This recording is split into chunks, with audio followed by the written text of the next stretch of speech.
의 의무, 부에 대한 교훈, 목회자에 대한 당부, 디모데전서 6장 12절 말씀 여러분과 제가 한 목소리로 합독하겠습니다.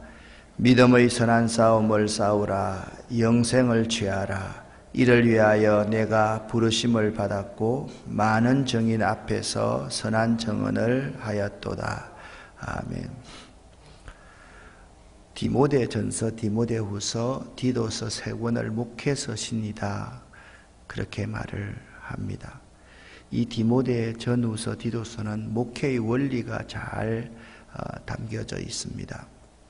바울은 당시 에베소 교회를 담임하고 있던 목회자 디모데가 아직까지 경험이 일철한 젊은 목회자였는데, 그에게 교회 내에 여러 문제들을 해결할 수 있도록 목회에 대한 교훈을 주고 있습니다. 이 디모데 전서의 주요 사상은 한 가지만 잘 생각을 하시면 됩니다. 유대주의화된 그노시스주의에 대한 강한 반감을 가지고 있다, 그 점을 알아야 해요. 그노시스, 영지주의라는 이 종파는 어떤 종파인가 하면 주후 한 90년에서 100년 전후에 아주 번성했던 이러한 종파인데, 쉽게 생각하면 영은 선하고 육은 악하다라고 생각하는 주의자들이 영지주의자들이었습니다. 그래서 영지주의자들은요, 금하는 것이 있습니다. 혼인을 금합니다. 왜냐하면 그들 영지주의자들은 육은 악하기 때문에 자녀를 생산하기 위한 하나의 목적으로만 성관계를 허락을 하지, 되도록이면 육체의 관계를 하지 않는 것이 좋다라고 가르쳤습니다. 또한 영지주의자들은요, 금식을 장려했습니다. 육식을 자제하고 채식만 함으로써 금식을 장려했기 때문에 음식 먹는 것에 대한 엄격한 제한을 가지고 있었습니다. 이러한 영지주의자들의 사상 속에는 영은 선하고 육은 악하다는 그 배경을 항상 가지고 있었습니다. 그 영지주의자들은 이렇게 생각합니다. 어떻게 신인 예수가 이 땅에서 악한 육신을 입고 오실 수가 있느냐? 그것은 틀렸다라는 거예요. 그래서 그들은 이렇게 주장을 합니다. 예수는 영으로서 이 땅에 왔는데 우리 육신인 우리 인간이 보니까 그가 육신으로 보였을 뿐이다 라고 그들은 생각했습니다. 아주 합리적인 논리인 것 같습니다. 그런데 기독론에 들어가면, 그리스도론에 들어가면 참 중요한 것이 뭐냐면, 예수 그리스도는 완전한 신인 동시에 완전한 인간이다. 그러니까 예수 그리스도는 육신적으로도 완벽하고 영적으로도 완벽한 분이라는 사실을 인정하지 않는 모든 것은 다 이단입니다. 그러니까 예수 그리스도가 육신으로 오신 것에 대해서 그들은 부정하는 것이죠. 예수님이 이 땅에 오셔서 배고프셨고 피곤하셨고 가난하고 불쌍한 사람을 보면 눈물을 흘리셨고 고온히 주무셨고, 그것을 통해서 우리의 육신을 입은 인간들의 아픔과 슬픔과 기쁨과 피곤함과 배고픔을 다 이해하실 수 있는 완벽한 신이신데, 그 부분에 대해서 그들은 믿지 않는 거예요. 예수 그리스도의 인성을 부인하는 거죠. 이것이 유대주의와 서로 딱 합체를 딱 하니까 그의 나름대로 완벽한 체계를 갖추고 있었던 거죠. 여기에 대해서 바울은 철저하게 그들을 경계하고 있습니다. 근데 디모데전서 그리고 디모데후서를 우리가 볼 때 꼭 생각해야 될 목회자의 5가지 자세가 있습니다. 이것은 잊어버리면 안 됩니다. 종교개혁이라고 하면 마틴 루터가 종교개혁을 했잖아요. 종교개혁의 의미가 뭐냐? 성경을 평신도들에게 돌려주는 것이 그 시대의 종교개혁이었습니다. 그 시대는 성경이 전부 다 라틴어로 되어 있었기 때문에 평신도들은 이 성경을 읽을 수가 없었습니다. 사제들만 성경을 읽을 수가 있었습니다. 그래서 사제들이 해석하는 그 말씀만 하나님 말씀으로 사람들이 받아들일 수밖에 없었습니다. 그런데 인쇄술이 발달되고 문해부흥이 일어나고 이렇게 하면서 또 무역이 해양을 통해서 활성화되고 종이들이 수입되고 이렇게 하면서 이제 이 성경 이 자체가 번역이 되어서 모든 평신도들이 읽게 되었을 때 구원이라는 것은 믿음으로 말미암는 거로구나. 그걸 깨닫게 되고 비로소 그러한 배경하에서 종교개혁이 일어날 수 있었던 거지요. 오늘날 제2의 종교개혁이 일어났다. 그렇게 사람들은 이야기를 합니다. 옛날에는 성경을 평신도들에게 돌려주는 것이라고 한다면 제2의 종교개혁은 사역을 평신도들과 함께 나누는 것입니다. 평신도들 한 사람 한 사람이 사역자가 되는 것이죠. 오늘날 이거에 대해서 부인할 사람은 여기 가운데 아무도 없을 겁니다. 아직까지 보수교단에서는 평신도를 사역자다라고 부르는 것에서 강한 거부감을 사실 가지고 있습니다. 아닙니다. 우리 한 사람 한 사람이 다 사역자가 되어야만 합니다. 그렇기 때문에 디모데전후서, 디도서는 목회자들만 읽어야 될 서신이 아니라, 성경이 아니라 우리 평신도들 모두도 사역을 할 때 이런 자세를 가지고 사역을 해야 된다라는 점을 우리에게 교훈하고 있는 것이죠. 그러면 어떤 자세로 사역을 해야 되는가? 5가지는 꼭 명심해야만 됩니다. 첫 번째, 감사하라. 감사하라. 두 번째, 겸손하라. 세 번째, 본을 보이라. 네 번째, 선한 싸움, 믿음의 선한 싸움을 싸우라. 5번째, 믿음과 착한 양심을 가지라. 자, 첫 번째는 뭐냐면 내가 이 일을 할 수 있는 깜도 안 되는데 나를 충성되이 여겨서 나에게 직분을 맡겨주신 것에 대해서 감사하라는 거예요. 내가 이 일을 할 수 있는 자격이 있어서 이 일을 할 수 있는 사람은 이 가운데 아무도 없다. 믿으십니까? 어떤 사람은 그럽니다. 내가 그 일을 할 수 있다고 생각합니다. 그것은 신앙이 아닙니다. 모든 사람은 이 일을 할 수 있는 사람이 아닙니다. 우리가 다 자격이 없습니다. 그런데 나를 충성되이 여겨서 내게 직분을 맡겨주신 그분에 감사하는 마음으로 목사가 되고 우리 평신도로서 사역을 해 나가는 것입니다. 두 번째입니다.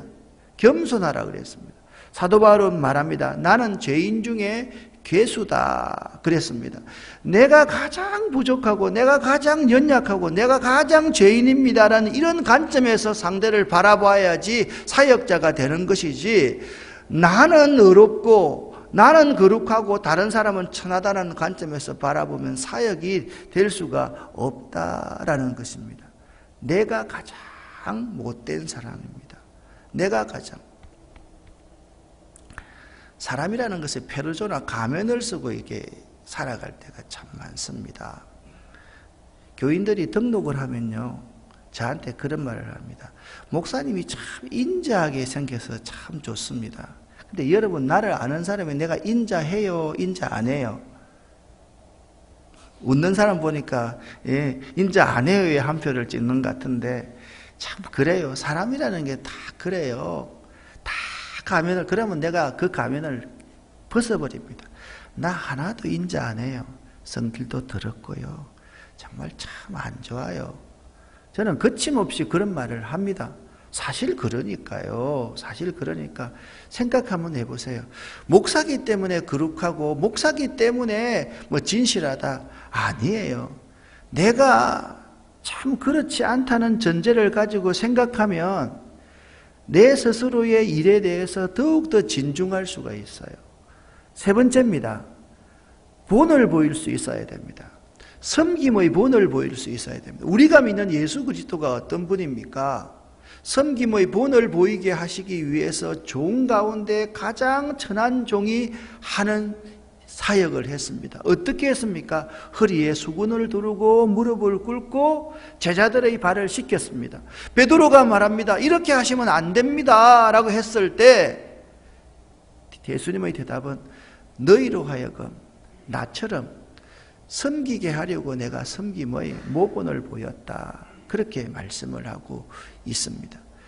네 번째는요, 항상 하나님의 말씀을 따라 선한 싸움을 싸워야 돼요. 이 말은 뭐냐 하면 삶의 모든 것, 목회의 모든 것의 기준이 내 철학, 내 경험, 내 지식이 아니라 하나님의 말씀이어야 한다는 거예요. 사실 사역의 대상과의 싸움이 아니라 스스로와의 싸움입니다. 자기 자신과의 싸움입니다. 자기 자신과의 싸움에서 이기는 사람은 승리하는 거고 자기 자신과의 싸움에서 지는 사람은 지는 거예요. 거대한 로마가 왜 망했습니까? 내부가 부패해서 망했습니다. 모든 정권은 다 내부가 부패하기 때문에 망하는 것이에요. 우리도 마찬가지, 우리 사역자들도 마찬가지입니다. 자기 자신과의 싸움에서 질 때 그 사역은 실패합니다. 그렇기 때문에 하나님의 말씀을 따라서 선한 싸움을 싸우지 않으면 사역자가 될 수가 없습니다. 다섯 번째, 믿음과 착한 양심을 가져야만 됩니다. 이 다섯 가지의 사역자의 자세를 꼭 명심할 수 있어야만 됩니다. 그러면 보고 하면 못 외울 사람이 어디 있겠습니까? 안 보고 한번 해봐야지. 오늘 디모데전서 마지막인데 첫 번째 뭐라고요? 감사하라. 두 번째 겸손하라. 세 번째 본을 보이라. 네 번째 하나님의 말씀을 따라 선한 싸움을 싸우라. 다섯 번째 믿음과 착한 양심을 가지라. 요 다섯 가지는 우리가 사역자로 있는 한 청년이든 어린아이든지 어른이든지 절대 잊어버리지 말아야 될 거다라는 점을 알아야 돼요. 핸드폰 안 가져가고 오늘 새벽기도 그 핸드폰 받으러 온가 내일도 새벽기도 올 거죠? 그죠? 그래, 좋습니다. 자, 와서 이 다섯 가지를 딱 외워가면 돼요. 한 번만 더 한번 해보고 넘어갑시다. 나를 쳐다보세요. 첫 번째 뭐라고요? 감사하라. 두 번째 겸손하라. 세 번째 본을 보이라. 네 번째 믿음의 선한 싸움을 싸우라. 다섯 번째 믿음과 착한 양심을 가져라. 자, 디모데전서 6장에서 먼저 종의 의무에 대해서 말을 하고, 여기 종이라는 것은 그 시대의 종도 되고 오늘날 직장생활 하시는 분도 되고 또한 고객을 대하는 사업자들도 되고 또한 목회자를 대하는 교인도 되고 교인을 대하는 목회자의 태도도 되고 남편을 대하는 내 아내의 태도가 되고 아내를 대하는 나의 태도도 될 수 있는 것이다. 아버지, 어머니를 대하는 자식의 태도도 되고 자식을 대하는 부모의 태도도 되는 것이다. 이 종의 의무가 무엇인지를 1절, 2절에서 잘 가르쳐 주고 있습니다. 쉬운 번역으로 1절, 2절을 함께 읽어보겠습니다. 종의 신분을 가진 사람들은 자기 주인을 존경해야 합니다. 그래야만 하나님의 이름과 우리의 가르침을 무시할 수 없게 됩니다. 믿는 자를 주인으로 섬기는 사람도 있을 것입니다. 물론 그리스도 안에서는 모두가 한 형제가 되지만 그렇다고 주인을 공경하지 않아도 된다는 말은 결코 아닙니다. 오히려 그들을 더 잘 섬기고 존경해야 할 것입니다. 왜냐하면 그런 주인들은 믿음 안에서 사랑하는 형제들을 돕고 있기 때문입니다. 그대들은 이것들을 가르치고 전하십시오. 아멘. 그러니까 종의 신분을 가진 사람들은 자기 주인을 존경해야만 한다. 이 점을 알아야만 되는 거예요. 내가 직원입니다. 나의 상사를 존경해야만 합니다. 내가 고객을 대할 때 고객을 존중하는 마음으로 대할 수 있어야만 됩니다. 내가 내 자식들을 대할 때 존중하는 마음을 대할 수 있어야 됩니다. 그러면 교인들 중에서 교인을 직원으로 채용하는 사장님이 있습니다. 내가 사장이라고 하면 사장님이 그 교인을 어떻게 대할 것인가? 사장님의 입장에서는 교회에서도 장로님으로 그를 대하고 그 다음에 회사에 가서도 장로님으로 그를 대해야만 됩니다. 그런데 내가 직원으로 들어갔습니다. 그럴 때 교회에서 그를 장로님으로 대하고 회사에서는 사장님으로 대해야만 합니다. 이게 잘 구분이 안 되면 그것 때문에 서로 엄청난 갈등이 일어날 수가 있습니다. 교회에서도 장로님이고 회사에 갔는데도 사장님이 장로님이면 안 된다라는 겁니다. 회사에 갔으면 그 장로님이 장로님은 나를 장로로서의 대해야 되지만 나는 장로님을 자기 존경을 해야만 됩니다. 그래야지 그리스도인다옵다. 그렇게 말씀하고 있는 그 2절에 바로 이렇게 믿는 상전이 있는 자들은 그 상전을 형제라고 뭐하고 가볍게 여기지 말고 더 잘 섬겨야 한다. 왜냐하면 그는 나에게 월급을 주고 나를 먹여 살려주는 사람이기 때문에 나는 그의 사랑을 받을 사람이기 때문에 그렇다. 이것들을 잘 가르치고 권해야 된다. 그렇게 말씀을 하고 있습니다. 3절부터 10절까지 말씀에 대해서는 욕심에 대해서 말씀을 하고 있습니다. 성경은 이 욕심, 욕망이 아주 나쁘다라고 분명히 말을 하고 있습니다. 욕심이 잉태한 적 죄를 낳고 죄가 장성한 적 죽음을 가져오기 때문입니다. 욕심은 우리 스스로의 누리고 있는 모든 것을 우상으로 만들어버리는 것이 욕심입니다. 그래서 탐심은 골로새서 3장 5절에 보면 우상숭배다 그랬습니다. 탐심이 우리 스스로를 우상을 섬기게 만드는 것이다 그렇게 말씀하고 있습니다. 그런데 이 탐심을 이길 수 있는 방법을 2가지로 오늘 제시하고 있습니다. 3절 말씀을 보니까 예수 그리스도의 말씀과 경건이다 그렇게 말씀하고 있습니다. 뭐라고요? 말씀과 경건이다 그렇게 말합니다. 이 말씀과 경건이라는 말은 매우 중요합니다. 대한의 수교 장로회 통합측에서 신앙생활을 하시는 분들은 장로회 신학대학 대학원의 모토가 무엇인지를 잘 알아야 됩니다. 경건과 학문입니다. 바로 여기 디모데전서 6장 3절에서 왔습니다. 중요한 것은 하나님의 말씀, 학문, 그리고 경건 이 2가지입니다. 그런데 이것을 따르지 아니하면 뭐가 오냐? 그는 교만하여 아무것도 알지 못하고 변론만 언쟁의 좋아하는 자가 되어버립니다. 그래서 이것 때문에 분쟁과 비방과 악한 생각이 나고 마음이 부패하여져서 진리를 잃어버리고 돈만 욕심만 쫓아가는 사람이 된다 그렇게 말씀하고 있는. 그러면 욕심을 쫓아가는 사람이 되지 않으려고 하면 어떻게 그리스도의 말씀을 쫓아가고 경건한 삶을 살아야 된다 그렇게 말씀하고 있습니다. 그러면 경건은 무엇으로 말미암는가? 6절 말씀 같이 읽어보겠습니다. 그러나 자족하는 마음이 있으면 경건은 큰 이익이 되느니라. 아멘. 내가 스스로 만족하는 마음을 가지고 있으면 저절로 경건한 삶을 살 수 있다 그렇게 말합니다. 여러분, 스스로 만족하는 사람이 욕심이 있는 사람입니까? 욕심이 덜한 사람입니까? 욕심이 덜한 사람일까? 아닙니까? 내 스스로. 근데 이 스스로 만족하는 것이 무엇이냐? 8절 말씀에 설명을 하고 있습니다. 우리가 먹을 것과 입을 것이 있은즉 족한 줄로 아는 것. 나에게 먹을 것과 입을 것이 있는 것이면 족한 줄로 아는 이 경건함. 이 경건함이 있을 때 이게 이제 우리 5가지 자세에서 하나님 앞에 감사한 거예요. 겸손한 거. 똑같은 말씀을 지금 계속 풀어서 하고 있는 것이죠. 여러분, 우리가 일만 악의 뿌리가 되는 돈을 우상으로 삼지 않으려고 하면 어떻게? 욕심이 없어야 돼요. 이 욕심이 없으려고 하면 어떻게 하나? 경건해야 돼요. 경건하려고 하면 어떻게 해야만 되는가? 자족하는 마음이 있어야 돼요. 자족하는 마음은 어디서부터 말미암는가? 먹을 것과 입을 것이 있은즉 만족할 줄 아는 것이 자족하는 마음이라고요. 그래서 우리가 이 세상을 살아나갈 때 하나님만 사랑하고 하나님만 섬기기 위한 삶을 살려고 하면 두 가지만 기억하면 돼요.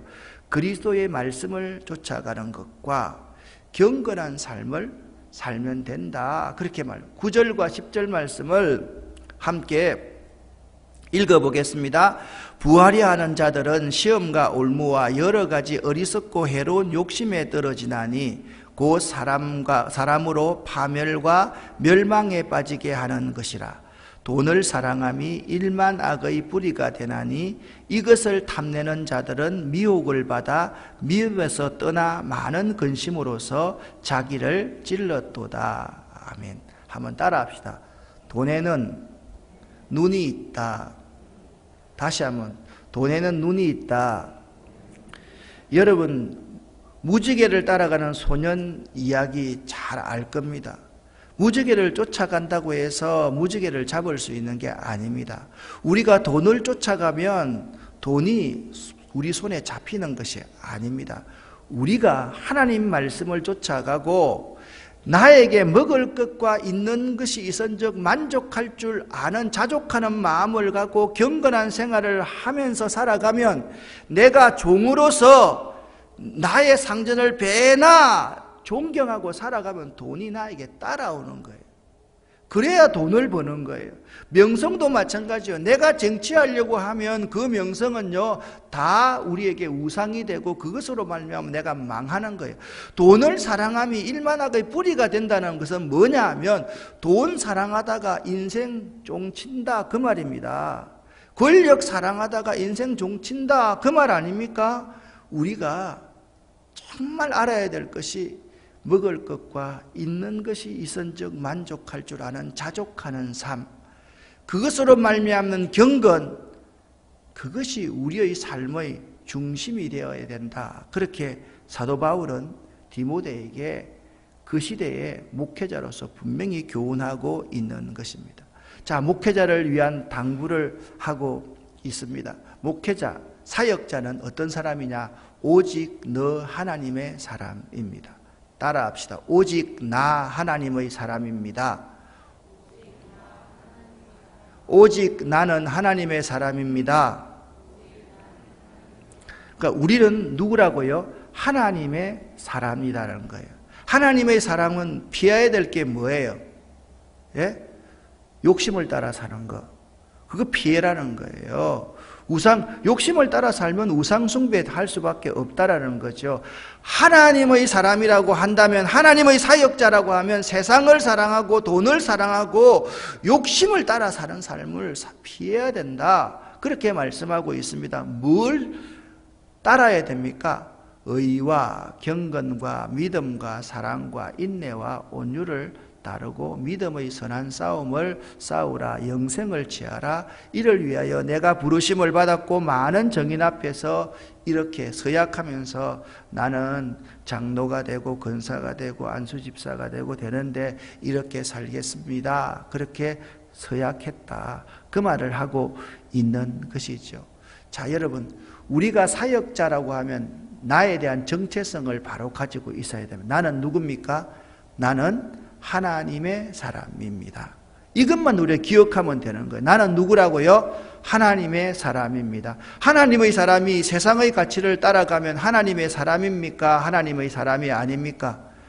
하나님의 사람이 욕심을 쫓아가면 하나님의 사람입니까? 하나님의 사람이 아닙니까? 아니지 않습니까? 하나님의 사람이 예수 그리스도를 따라가지 않고 세상을 따라가고 로마 황제의 권력을 따라가면 그 사람은 하나님의 사람이 아니지요. 그러면서 이제 사도 바울은 디모데에게 마지막 당부를 하고 있습니다. 네가 교인들을 가르칠 때는 이걸 명심해서 가르치라. 특별히 이 세대의 부한 자들을 명하라. 그러니까 이 세대의 부한자들이라는 것은요, 부자를 말하는 게 아닙니다. 이 세대에서 먹을 것과 입을 것이 있은적 만족한 줄로 알고 살아가는 사람에게는 이렇게 명령하라, 그렇게 말합니다. 첫 번째, 마음을 높이지 말아라. 두 번째, 정함 없는 재물에 소망을 두지 말아라. 오직 우리에게 모든 것을 주사 후히 누리게 하시는 하나님께 소망을 두라. 그러니까 겸손하라. 두 번째, 하나님께만 소망을 두라. 그 다음에 세 번째는 선을 행하라. 그렇게 말씀을 하고 있습니다. 네 번째는 너그러운 자가 되라. 자, 사도 바울이 교인들에게 가르쳐야 될 것은 여기 6가지도 될 수 있고 4가지도 될 수 있는데 4가지를 좀 줄여서 이렇게 말하면, 첫 번째, 자기 자신의 본분을 바로 아는 겸손한 자가 되도록 가르쳐야 된다. 이 세상에 소망을 두지 말고 하나님께 소망을 두게 가르쳐야 된다. 하나님은 모든 것을 후히 주시고 누리게 하시는 분이시기 때문이다. 그 다음에 선을 행하고 선한 사업을 많이 하고 나누어 주기를 좋아하도록 가르쳐라. 네 번째는 너그러운 자가 되게 하라. 우리가 가져야 될 4가지의 자세입니다. 뭐라고요? 마음을 높이지 말고 하나님께만 소망을 두고 살며 선한 일을 하고 나누어 주기를 좋아하고 관용하는 삶을, 너그러운 삶을 살아야 된다. 이것이 장래를 위하여 좋은 틀을 쌓아 참된 생명을 취하는 것이다. 이것이 있잖아요. 터 사가지고 좋은 내 빌라를 한 채 지어가지고 내가 잘 사는 비결이다. 그렇게 말씀하고 있는 겁니다. 자, 뭐 4가지 이 정도는 뭐 외우고 말아버리지 또 집에 가서 다시 복습할까? 아니잖아요. 그죠? 첫 번째 뭡니까? 마음을 높이자, 겸손하라, 그 말입니다. 두 번째, 하나님께만 소망을 두라, 그렇게 말하면. 세 번째, 선한 일 나누어 주기를 좋아하라. 그러면 네 번째, 너그러운 마음을 가지라. 굉장히 쉽잖아요. 하나도 어려운 거 아니잖아요. 그죠? 자, 눈 뜨고 여기서 복습하고 가야지 집에 가서 복습도 하겠습니까? 첫 번째 뭡니까? 마음을 높이지 말라. 두 번째, 하나님께만 소망을 두라. 하나님은 어떤 분이십니까? 후히 주시고 누리게 하시는 분이시다. 세 번째, 선한 일을 하는데 선한 일은 나누어 주기를 좋아하는 것이다. 네 번째, 너그러운 마음을 가져라. 이걸 가르치라는 거예요. 교인들한테 계속 가르치라는 거예요. 그리고 너에게 내가 부탁을 한다. 20절, 21절 이렇게 말하면, 디모데야, 망령되고 헛된 말과 거짓된 지식의 반론을 피함으로 내게 부탁한 것을 지키라. 그러니까 주의 종들은 있잖아요. 자기가 좀 똑똑하다고 해가지고, 예를 들면 좀 이단들이 와가지고 목사님 저하고 맞짱 뜰래요 이렇게 하면 그 애하고 토론하면 돼요, 안 돼요? 여러분, 똥파리가 있는데 똥파리가 참 이쁘다고 그걸 넣고 키우면 돼요, 안 되겠어요?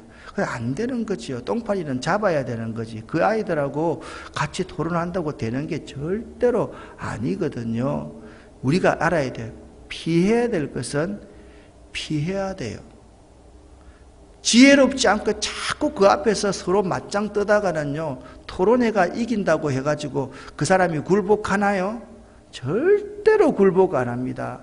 제가요, 섬길 때, 사랑할 때 감동이 일어나는 것이, 토론해가지고 내가 이기면 그 앞에서 무릎 꿇는 거는, 그것은 굴종이라고 생각해서 더 안 따른다. 그 말을 지금 하고 있는 것이죠. 이렇게 하다가 믿음에서 벗어난 사람이 있다. 자, 믿음에서 벗어난다라고 하는 것은 디모데서에 의하면요, 믿음과 착한 양심에서 벗어난다랑 똑같은 거예요. 그러니까 후메네오와 알렉산더 같은 사람은 믿음과 착한 양심에서 벗어났기 때문에 세상으로 나아갔다, 그렇게 말했지 않습니까? 하나님의 은혜가 여러분과 함께 있을지어다, 그렇게 끝마치고 있습니다. 자, 이것만 요점을 정리하고 디모데 전서를 마치도록 하겠습니다. 사역자의 5가지 자세. 첫 번째 뭐라고요? 감사하라. 두 번째 겸손하라. 세 번째 본을 보이라. 네 번째 하나님의 말씀으로 선한 싸움을 싸우라. 다섯 번째 믿음과 착한 양심을 가지라. 기도하겠습니다. 하나님 아버지여, 하나님의 은혜를 진심으로 감사를 드립니다. 사역자의 서신을 함께 나누었습니다. 하나님께서 우리들과 함께하여 주시옵소서. 주의 은혜가 너희와 함께 있을지어다. 주님의 은혜와 평강이 너희에게 있을지어다. 하나님, 오늘 우리에게 주님의 은혜와 평강이 있기를 원합니다. 도와주시옵소서. 하나님 아버지, 예수 그리스도의 보혈을 저희들과 저희들 허리에 난 자녀와 손들에게 덮어 주시옵소서. 하나님 아버지, 예수의 보혈을 저희들의 기업과 예수의 보혈을 저희들의 직장에 덮어주시고 예수의 보혈을 저희들의 꿈 위에 덮어주시옵소서. 이번 주일도, 이번 주간도 주의 말씀과 경건으로 넉넉히 승리할 수 있도록 도와주시옵소서. 세상을 따라, 욕심을 따라 살지 않도록 도와주시옵소서. 예수 그리스도 이름으로 축복하옵고 간절히 기도 올립니다. 아멘.